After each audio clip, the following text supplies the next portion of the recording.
नमस्कार।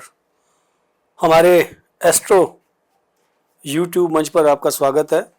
देखो, मैं आज एक छोटा सा वीडियो बना रहा हूँ। 16 जुलाई को जो सूर्य है वो कर्क राशि के अंदर आएगा, और ये जो वीडियो है ये सिर्फ मकर राशि वालों के लिए है, या थोड़ा बहुत हम इसे कर्क राशि से भी जोड़ सकते हैं। कर्क राशि वालों के लिए और मकर राशि वालों के लिए। देखो, एक ना एस्ट्रोलॉजी के अंदर जैसे डॉक्टर भी कहते हैं ना कि भाई समय समय के ऊपर चेकअप कराते रहा करो, ठीक उसी उद्देश्य के साथ मैं वीडियो बनाता हूँ। देखो, मैं I am a different kind of astrologer. मैं वो सब रेमेडियाँ नहीं बता सकता जो मतलब चमत्कारी हों या जिनसे आप प्रफुल्लित हों और फिर वो हो ना। मैं ऐसे नहीं बता सकता आप जाके फलाने के ऊपर ये चढ़ा दो तो रातों रात आप अमीर बन जाओगे, करोड़पति बन जाओगे। I can not talk like this. मैं एक अनुभवी ज्योतिष आचार्य हूँ और लंबा अनुभव है। मैं उसी के आधार के ऊपर वीडियो बनाता हूँ। जैसे कि मैं आपको अभी बताऊंगा तो आप हैरान हो जाओगे। जो हमारी जो वीडियो वगैरह रिकॉर्ड करते हैं उनकी कर्क राशि की कुंडली है, कर्क लगन की कुंडली है। तो जब 2 मई को या 1 मई को जब बृहस्पति ने गोचर बदला था ना, तो मैंने उनको आगाह किया था कि भाई आपको ये बृहस्पति तंग करेगा। उनकी कर्क लगन की कुंडली है। कर्क लगन की कुंडली के अंदर बृहस्पति को सब बहुत शुभ मानते हैं। वो इसलिए मानते हैं कि 6 और 4 10 11 जो बृहस्पति है ना, वो क्या कहते हैं, उसका भाग्य के घर के लॉर्ड बनते हैं। 9वें घर को रिप्रेजेंट करते हैं और साथ साथ 6ठे घर को भी रिप्रेजेंट करते हैं। तब मैंने उनको बोला था कि भाई आपको सेहत की भी प्रॉब्लम होगी और आपको नौकरी वोकरी को भी लेके मतलब इस तरीके की परेशानियां होंगी। तो अभी कोई ज़्यादा नहीं हुए हैं। आज ही वो मुझे शिकायत कर रहे थे, अभी बीमार है वो, उनको लूज मोशन लगे हुए हैं, वो रिकॉर्डिंग के लिए आए भी हुए हैं। मैं तो उनको मना कर रहा था भाई क्यों आए हुए। तो मेरा कहने का तात्पर्य है कि, और मैंने आपको फिर बताया कि जो लोग बहुत ज़्यादा पुस्तकें पढ़ते हैं ज्योतिष से रिलेटेड या बहुत ज़्यादा शास्त्र पढ़ते हैं, वो बेसिकली कंफ्यूज रहते हैं, क्योंकि उनकी ना कभी उनके पास एक्सपीरियंस तो होता नहीं। बेटा जी, थ्योरी और एक्सपीरियंस के अंदर डिफरेंस होता है। जब आप खाना बनाते हो ना, हलवा बनाने की रेसिपी होती है, सूजी को भूनो, ऐसे चीनी चढ़ा दो, ऐसे वो कर दो, ऐसे वो कर दो, बहुत सारी रेसिपियां लिखी होती हैं। रेसिपी पढ़ना और रेसिपी पढ़ के खाना बनाना बोथ आर डिफरेंट थिंग्स। तो ठीक एस्ट्रोलॉजी की किताबें पढ़ना, रेलवे स्टेशन से खरीद के पढ़ ली, वो 50-50 100-100 200-200 रुपए की पुस्तकें लेके पढ़ ली, उनके अंदर। और जब आदमी एस्ट्रोलॉजी करता है, जब उसका इंटरेक्शन 10 20 30 50 हजार होरोस्कोप से होता है, उन दोनों के अंदर ना बड़ा फर्क होता है। तो मैंने हमेशा से आपको बोला है, मैं अपने एक्सपीरियंस शेयर करने के लिए आता हूं कि भाई जो मेरे एक्सपीरियंस है मैं वो शेयर करता हूं। ना हमारा मकसद किसी को भयभीत करने का होता, और कुंडली के अंदर वही बात बताई जाती है। भाई मैं बोलूं आप करोड़पति हो जाओगे, उसके लिए तो आप रेडी हो जाओगे, तो कोई दिक्कत नहीं है। अच्छी चीज के लिए सब रेडी होते हैं। कोई अचानक पैसे आके दे दे तो तुम्हें बड़ा अच्छा लगेगा, लेकिन अगर अचानक बीमार हो जाओ और पता चला कि भाई मतलब हॉस्पिटलाइज हो गए 2-3-4 साल के लिए और उसमें घर भी बिक गए इलाज कराते कराते, उसके लिए कोई तैयार नहीं होता। उसके लिए बोलते हैं यार आपने हमें ऐसा बताया क्यों नहीं। तो मैं हमेशा से इस सिद्धांत के अंदर बोलता हूं, अच्छे डॉक्टर भी बोलते हैं, prevention is better than cure. तो मैं वही चीज लेकर आया हूं और मकर राशि वालों के लिए स्पेशली लेके आया हूं। ये 1 महीने तक योग बनेगा। कर्क राशि वालों के लिए भी इसलिए बोलूंगा कि कर्क राशि वालों के लिए बुध जो है वो 6ठे घर, तीसरे घर का लॉर्ड बनता है। ठीक है, तीसरे घर का लॉर्ड बनता है, और क्या कहते हैं, और 12वें घर का भी लॉर्ड बनता है। तो बुध और जो सूर्य की युक्ति बनेगी थोड़े दिन के लिए, सूर्य तो एक पूरे महीने के लिए रहेगा, 15-16 सितंबर तक, अगस्त तक रहेगा। तो मकर राशि के अंदर सूर्य जो है वो 8वें घर को रिप्रेजेंट करता है, अष्टमेश बनता है। ठीक है, तो वो उनके 7th हाउस के अंदर आ जाएगा 16 जुलाई को। आप एक बात मान के चलना कि अष्टमेश जो होता है, मैंने हमेशा आपको बताया कि भाई अष्टमेश जो होता है वो कहीं ना कहीं हमारे व्यक्तित्व के अंदर हमारे व्यक्तित्व को प्रभावित करता है। अष्टमेश अगर लगन में बैठ जाए तो हमारे व्यक्तित्व को प्रभावित करेगा। अष्टमेश अगर 7th हाउस के अंदर बैठ के लगन को देखेगा तो भी प्रभावित करेगा। 7th हाउस से देखना और लगन के अंदर बैठना मतलब बोथ आर सेम, मतलब उसमें कोई डिफरेंस नहीं है, बोथ आर सेम। ठीक है, दृष्टि होना, पूर्ण दृष्टि से देखना और वहां पर बैठना एक ही बात है। तो ये आके बैठेगा आपके 7th हाउस के अंदर, 7th हाउस से बैठकर ही आपके लगन को प्रभावित करेगा। और सूर्य मकर लगन के अंदर या मकर राशि के अंदर अष्टमेश बनता है। तो जिनकी भी मकर राशि या मकर लगन की कुंडली है वो थोड़ा सा 1 महीने तक सचेत रहें।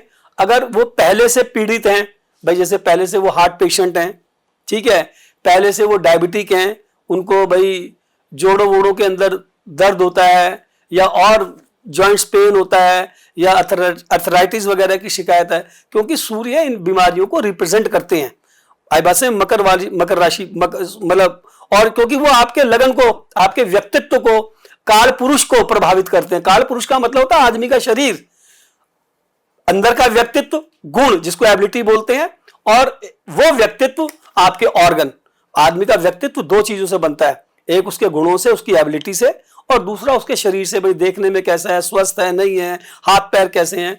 तो यहां पर सूर्य, जो जिन लोगों को ये शिकायत रहती है कि भाई बाल बाल उड़ते हैं उनके, क्योंकि सूर्य गंजापन भी देता है, तो ये वो भी थोड़ा सा ध्यान रखें कि भाई बाल बाल उड़ते हैं तो जाके, और देखो अरे मेरे से ज्यादा ईमानदार, मेरे से ज्यादा शरीफ एस्ट्रोलॉजर कौन होगा जो आपको बीमारियों के लिए कहता कि भाई आप you go to a doctor. I never suggested in my any video that if you are suffering with any kind of disease you come to us, we will give you remedy. No, not at all. जो remedy health से related remedy है या पैसे से related remedy है, पैसे से related remedy आप मेहनत करेंगे, आप पुरुषार्थ करेंगे तो ही उसका सॉल्यूशन निकलेगा। और हेल्थ से रिलेटेड डॉक्टर हम बता तो सकते हैं कि भाई ये आपको चांसेस हैं, इस तरीके की संभावनाएं बन सकती हैं आपके साथ, और आप ध्यान रखिए। ध्यान रखने का क्या मतलब होता है? ध्यान रखने का क्या मतलब है? अवॉइड करिए उन चीजों को। आप खाना मत खाइए ऐसा कि भाई जहां लूज मोशन लग जाए या स्टमक में इंफेक्शन वगैरह हो जाए, इस तरीके की बातों का ध्यान रखिए। मकर राशि वाले स्पेशली अपनी हेल्थ का ध्यान रखें, अपनी आंखों का ध्यान रखें, क्योंकि सूर्य आंख को भी रिप्रेजेंट करता है। और हल्के फुल्के जो आजकल वायरस चल रहे हैं उनका भी ध्यान रखें कि थोड़ा सा केयरफुल रहें, ठीक है। और अपने बीपी का भी ध्यान रखें, ब्लड प्रेशर का ध्यान रखें, अपनी स्किन का ध्यान रखें, क्योंकि सूर्य स्किन प्रॉब्लम्स को, स्किन डिसीज को भी रिप्रेजेंट करता है। पित्त का ध्यान रखें, पित्त मतलब पेट के अंदर वो जो पायल बनता है, बाइल मतलब कि भाई आपको गैस बनने लगती है, वॉमिटिंग शुरू हो जाती है, आपका भूख नहीं लगता, आपका लगता है जी भारी भारी हो रहा है। तो इन सब चीजों का ध्यान रखें। ये ध्यान कैसे रख सकते हैं आप? एक अच्छे लाइफस्टाइल से, समय पे नाश्ता करें, बहुत ज्यादा चाय का सेवन ना करें क्योंकि चाय पित्त बना देती है अगर बार बार पीते हैं, या बहुत ज्यादा ठंडी चीज भी, आप बहुत ज्यादा दिन में 2-2 3-3 बार लस्सी पीते हो तो वो भी आपको पित्त बना देगी। ये हमेशा क्यों बोलते हैं कि भाई आदमी को बैलेंस, संतुलित लाइफ जीनी चाहिए, उसका कारण सिर्फ है संतुलन से बढ़िया इस दुनिया में कुछ नहीं होता। संतुलित लाइफ, संतुलित कार्य, संतुलित नींद, संतुलित वाणी, जो संतुलन के साथ रहता है वही अच्छा जीवन व्यतीत करता है। बहुत ज्यादा अमीर आदमी भी परेशान रहता है, बहुत ज्यादा गरीब आदमी भी परेशान रहता है, लेकिन जो आदमी मतलब कि संतुलन के साथ जीवन जीता है, भाई उसे पता है पैसे की कितनी जरूरत है, उस हिसाब से चलता है, तो वो ज्यादा बेहतर रहता है। क्योंकि आपने देखा होगा जितने भी बिजनेस टाइकून है, लेना देना, इन्हीं के पीछे पीछे ईडी घूमती है, 10 तरीके की हेरा फेरियां करते हैं ये। तो मेरा कहने का तात्पर्य है संतुलन के साथ जीवन जीना सबसे अच्छी बात होती है। तो उसी संतुलन को मैं वही सजेशन देता हूं कि भाई थोड़ा संतुलित रहें, अपनी स्किन का ध्यान रखें, जैसे कि भाई सन बर्न देता है। अब ये जब बारिश होने के बाद जो ह्यूमिडिटी होती है वो आपकी त्वचा को, आपकी स्किन को ज्यादा बर्न करती है। उसकी वजह से सूर्य, क्योंकि लाल लाल जो धब्बे पड़ जाते हैं स्किन के ऊपर, उनको रिप्रेजेंट करता है। सूर्य स्किन की और बहुत सारी प्रॉब्लमों को रिप्रेजेंट करता है। आईबासे में क्या कहते हैं, एक सोराइसिस, दाने दाने से हो जाते हैं, उनको रिप्रेजेंट करता है। लाल लाल फफोले पड़ जाते हैं, उनको रिप्रेजेंट करता है। स्किन के ऊपर कोई और किसी तरीके के दाग धब्बे आ जाते हैं तो उनको रिप्रेजेंट करता है। तो ये सूर्य कर्क राशि वालों के लिए और मकर राशि वालों के लिए उसकी जो वो आएगी, क्योंकि कर्क राशि में बैठ के वो तीसरे घर का लॉर्ड दूसरे घर का लॉर्ड बनेगा, दूसरे घर का लॉर्ड बनेगा, वो बैठेगा आपके लगन के अंदर आयवस्य में, और बुध बैठेगा तीसरे घर का लॉर्ड बन के सूर्य के साथ बैठेगा कुछ दिन तक, उसके बाद वो सिंह राशि में चला जाएगा। तो मतलब ये कुल जो योग है हेल्थ को लेकर मेन, और इस दुनिया में हेल्थ से इंपॉर्टेंट कुछ भी नहीं होता।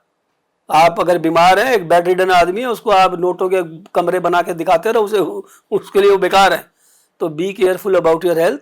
मैं भाई इसी तरीके की एस्ट्रोलॉजी करता हूँ और मेरा काम बहकाना, गुमराह करना, आपको सुपरस्टिशियस बनाना, ये मेरा स्वभाव भी नहीं है, मेरा खुद भी अपना ऐसा स्वभाव नहीं है, और मैं समाज को गलत दिशा नहीं दे सकता।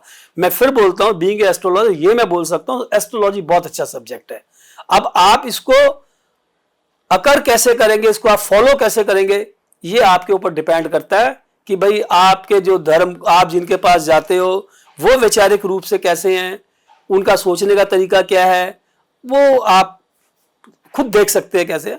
तो भैया आप कर्क राशि वाले और मकर राशि वाले अपनी हेल्थ का ध्यान रखें, और भयभीत होने की आवश्यकता नहीं है, बस प्रिकॉशन ही तो लेने हैं।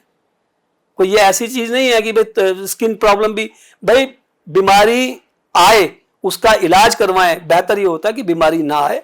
तो ये भैया 16 जुलाई से लेके 15-16 अगस्त तक ये योग बनेगा। तो तब तक आप मकर राशि वाले अपनी आंखों का ध्यान रखें, हार्ट पेशेंट हैं तो अपनी खुराक उराक, अपनी सैर वैर, मॉर्निंग वॉक, इवनिंग वॉक जो भी करते हैं, योगा वोगा करते हैं, लोम विलोम करते हैं, उसको करें। त्वचा, अगर धूप वूप में ज़्यादा जाना वाना होता है तो भैया अपने अगर कुछ क्रीम व्रीम आती हैं चेहरे वहरे पे लगाने वाली, वो लगाकर घूमें। बहुत ज़्यादा मसालों का सेवन ना करें। अगर वो शराब वराब पीते हैं तो शराब का सेवन ना करें, क्योंकि शराब भी पित्त वगैरह बनाती है, जिसकी वजह से आपको दिक्कत हो सकती है। तो आपने इन सब चीज़ों का ध्यान रखना है। जैसे मैंने आपको बताया कि भाई सूर्य इस तरीके से करेगा, लेकिन बहुत सारे लोग हैं जो मतलब रेमेडीज़ को ज़्यादा तवज्जो देते हैं या ज़्यादा उसको इंपॉर्टेंस देते हैं, भाई इसकी रेमेडी क्या है। देखो, बीमारियों की रेमेडी वैसे तो डॉक्टर होता है, लेकिन जो एस्ट्रोलॉजिकल रेमेडीज़ को बहुत ज़्यादा फॉलो करते हैं, उसके अंदर विश्वास करते हैं, वो बोलते हैं कि भाई हम सूर्य के इस प्रभाव से बचें, मकर राशि वाले ये। तो मैं उनको यही बोल सकता हूँ कि बढ़िया दलिया बना के, मीठा दलिया गेहूँ का बनाएं, या नमकीन भी बना के दे सकते हैं, कोई दिक्कत नहीं है। गर्मा गर्म जितने भी भूखे लोगों को जो भी आपका सामर्थ्य बनता है, 10 को खिला सकते हैं 10 को खिलाओ, 20 को खिला सकते हैं 20 को खिलाओ। मीठे दलिए की रेमेडी है। मंदिर के बाहर बैठो, बाहर बांटो, किसी वृद्धाश्रम में बांटो, किसी अनाथ आश्रम में जाके बांटो, जैसा आपको सूट करता है, जो आपको अच्छा लगता है। ये जो मीठा दलिया आप लोगों को खिलाओगे तो ये सूर्य की बढ़िया रेमेडी है। अपने फादर को कुछ गिफ्ट दे सकते हैं, अपने दादा को कुछ गिफ्ट दे सकते हैं, 10-5 मिनट अपने दादा के पैर दबा सकते हैं, आई बात सही में, दादा के साथ मीठी मीठी बातें कर सकते हैं। मतलब अगर आप अपने फादर को, अपने दादा को, दोनों को प्लीज़ करते हैं, जैसे भी मर्जी, मतलब उनकी ब्लेसिंग लेते हैं, तो ये भी एक सूर्य की बहुत बढ़िया रेमेडी है। और अगर परोपकार की इम्पोर्टेंट ज़्यादा रेमेडी होती है, अगर आप इस तरीके से करते हैं, वो भी आपके लिए बहुत इंपॉर्टेंट है। अगर if you believe in remedy तो फॉलो दिस रेमेडी। और आपसे फिर अगले वीडियो में मिलते हैं, तब तक के लिए नमस्कार।